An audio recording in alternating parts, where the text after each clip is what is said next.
날마다 살아나는 큐티 김양재 목사입니다. 오늘 큐티인 말씀은 요엘서 1장 1절에서 20절까지입니다. 하나님 아버지, 모든 것이 끊어진 것 같은 재앙이 찾아와도 구원의 사건으로 해석할 수 있도록 말씀해 주시옵소서. 듣겠습니다. 구원의 사건은 첫째, 말씀으로 해석되고 전해져야 합니다. 구약에는 총 17권의 선지서가 있어요.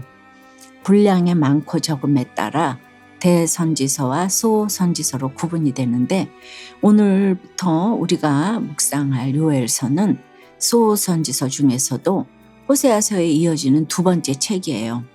1절에 보니 부두엘의 아들 요엘에게만 여호와의 말씀이라고 해요. 요엘은 기원전 9세기에 남유다에서 활동한 선지자로 그 이름의 뜻은 여호와는 하나님이시다입니다. 당시 유다는 제8대 왕인 요아스가 통치했어요. 그는 정권 초기에는 종교개혁을 하고 주님을 의지했지요. 그러나 그의 스승인 대제사장 여호야다가 죽고 신앙을 저버렸습니다. 심지어 제사장 스가랴가 왕의 우상 숭배를 지적하자 그를 성전 뜰 안에서 돌로 쳐 죽이는 끔찍한 일까지 저질렀지요. 이런 혼란과 위기의 때에 요엘이 선지자로 세움을 받았네요. 하나님은 어느 시대든 누군가를 통해서라도 하나님의 말씀을 전하게 하십니다. 그런데도 여전히 우리에게 말씀이 들리지 않는 이유는 무엇인가요? 우리가 이 세상과 똑같이 패역하기 때문이에요. 2절에 보니 늙은 자들아, 너희는 이것을 들을지어다. 땅의 모든 주민들아, 너희는 귀를 기울일지어다. 너희의 날에나 너희 조상들의 날에 이런 일이 있었느냐고 해요. 여기서 이런 일은 유다 땅을 뒤덮은 메뚜기 재앙을 의미해요. 4절 이하를 보면 메뚜기 때의 습격으로 온 유다 땅의 식물이 초토화되고 설상가상으로 극심한 가뭄까지 더해진 것을 알 수 있어요.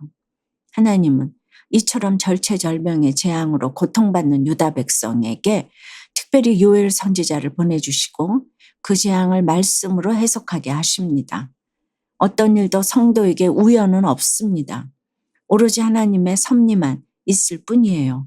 그래서 내 힘으로 어찌할 수 없는 재앙을 만났다면 반드시 말씀으로 그것이 해석되어야 합니다. 그럴 때 그 일이 나를 구원하시기 위한 하나님의 섭리, 즉 구속사의 사건이 되는 겁니다. 또 3절에 너희는 이 일을 너희 자녀에게 말하고 너희 자녀는 자기 자녀에게 말하고 그 자녀는 후세에 말할 것이니라고 합니다. 자신이 겪은 재앙을 대대로 후세에 전하라는 것이지요. 우리는 보통 자녀에게 좋은 환경을 물려주고 싶어 하는데 하나님은 오히려 재앙의 사건을 물려주라고 하시네요. 이는 자녀들에게 재앙이 임한 이유를 기억하게 하여 말씀에서 벗어나지 않게 하려는 것이지요.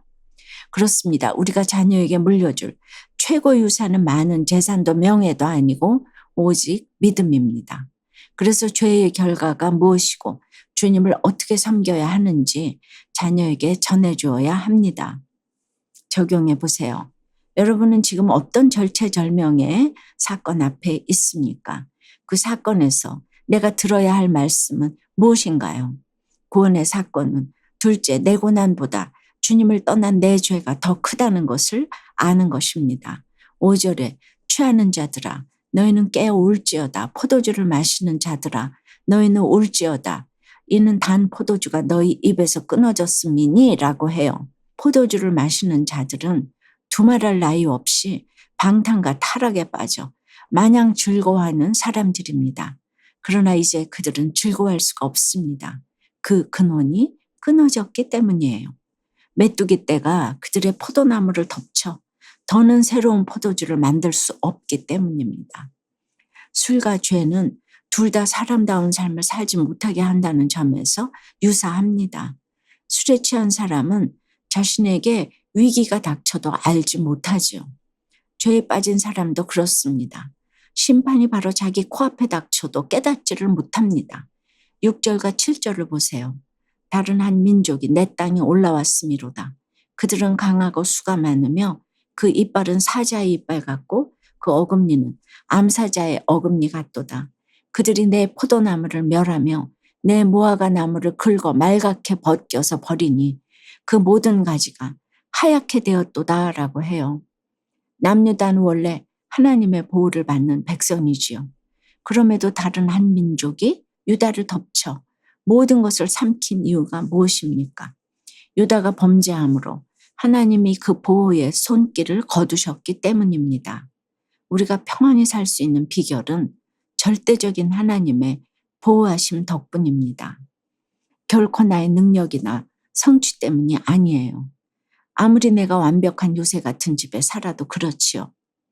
하나님이 그 손길을 거두시면 해를 당할 수밖에 없습니다.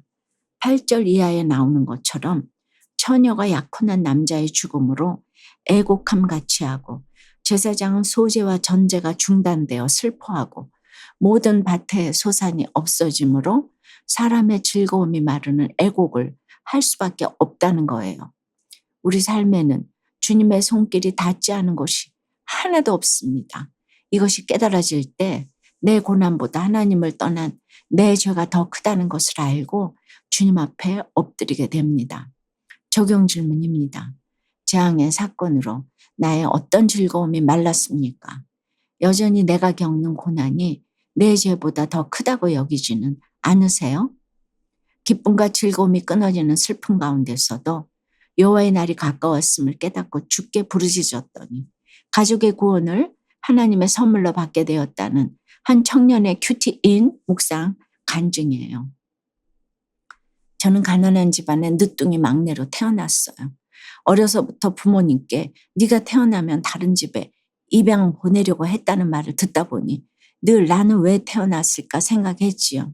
또 어린 시절 지인에게 성추행을 당하고 누구에게도 보호받지 못했다는 생각에 어머니와 하나님을 원망했고 우울과 자살 충동을 느꼈답니다. 성인이 되어서는 믿을 건 나 자신뿐이라며 누구보다 열심히 살았어요. 그러다 믿음의 공동체로 인도되어 구속사의 말씀을 들으면서 힘들었던 지난날이 말씀으로 해석되었지요. 이후 저는 조카와 큰오빠의 죽음에 이어 어머니까지 돌아가시는 일을 겪었어요. 연이은 가족의 죽음에 큰 충격을 받았지만 어머니가 구원받으신 것이 믿어지니 장례 기간에 천국을 맛보았답니다. 하지만 얼마 후 파혼한 전 남자친구와 제 오랜 친구가 교제하고 있다는 사실을 알게 되었어요. 배신의 고통으로 울부짖으며 가증하다고 그들을 욕했지만 하나님은 오히려 예전에 전 남자친구와 가증이 행한 음란의 죄를 회개하게 하셨습니다. 저는 한때 교회에서 그들을 마주치는 것이 괴로워 공동체를 떠날 생각도 했어요. 하지만 지체들의 권면을 듣고 남아있었더니 친언니가 전도되었답니다. 오늘 14절과 15절 말씀처럼 기쁨과 즐거움이 끊어지는 슬픔 가운데서도 여호와의 날이 가까웠음을 깨닫고 주께 부르짖으니 하나님은 가족의 구원을 선물로 주셨습니다. 할렐루야. 저의 적용은 저와 같은 고난이 있는 청년부 지체들에게 제 삶을 간증하겠습니다. 외로움이 찾아올 때면 주께서 저를 부르시는 뜻으로 알고 기도하겠습니다. 입니다. 14절에 금식일을 정하고 여호와께 부르짖으라고 권고한 요엘은 갑자기 15절에서 여호와의 날에 대해 언급합니다. 이 짧은 요엘서에 유독 여호와의 날이 자주 언급되는 이유는 무엇일까요? 특별히 오늘 본문에서 요엘은 그날을 멸망과 관련 짓고 있어요. 모든 악인이 그 행위대로 심판받아 파멸에 이르는 최후 심판의 날을 가리키는 것이지요. 그러나 어려운 가운데서도 믿음을 지키고 말씀의 인도함을 받는 사람들에게 그 날은 반드시 구원의 날이 될 것입니다. 사랑하는 여러분, 우리 인생에도 여호와의 날이 반드시 찾아온다는 것을 기억하시고 멸망이 아닌 구원으로 결론나는 복된 인생을 사시길 주님의 이름으로 축원합니다. 기도드립니다. 주님, 오늘 요엘에게 여호와의 말씀이 임했다고 하세요. 나라가 위기 가운데 있을 때 여호와의 말씀이 임해 사명을 감당한 요엘처럼 저희에게도 말씀이 임하기를 원합니다. 참으로 저희에게 말씀이 임하지 않는 것은 악하고 음란한 세상과 저희가 똑같기 때문임을 고백합니다. 이제는 재앙 가운데 말씀이 들려 고난이 하나님의 섭리 구속사의 은혜로 해석되기 원합니다. 그리하여 후손들에게 우리가 겪은 재앙의 이야기를 잘 전할 수 있도록 인도해 주시옵소서. 무엇보다 하나님의 보호하심 없이는 단 한순간도 살 수 없는 연약한 존재임을 깨달아 내 고난보다 내 죄가 더 크다고 고백할 수 있도록 도와주시옵소서. 모든 것이 끊어진 것 같은 여호와의 날이 멸망의 날이 아니라 구원의 날이 되도록 주여 역사하여 주시옵소서. 예수 그리스도 이름으로 기도드리옵나이다. 아멘.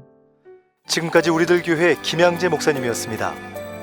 큐티에 도움받기 원하시는 분들은 QTM 홈페이지 qtm.or.kr 또는 유튜브에서 QTM을 검색하시면 도움받을 수 있습니다.